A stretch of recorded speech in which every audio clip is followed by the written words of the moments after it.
யார் அவன்?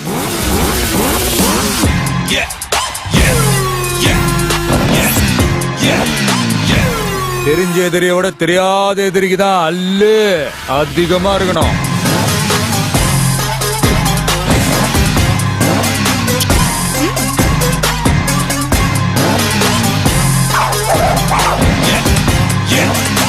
விளையாடலாமா?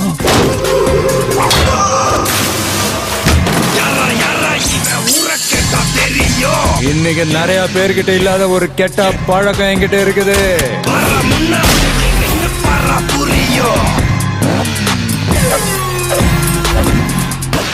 நீ என்ன பெரிய வசூல் மன்னனா?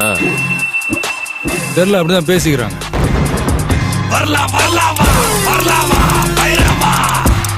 எப்ப வரும்னு சொல்லணுமா?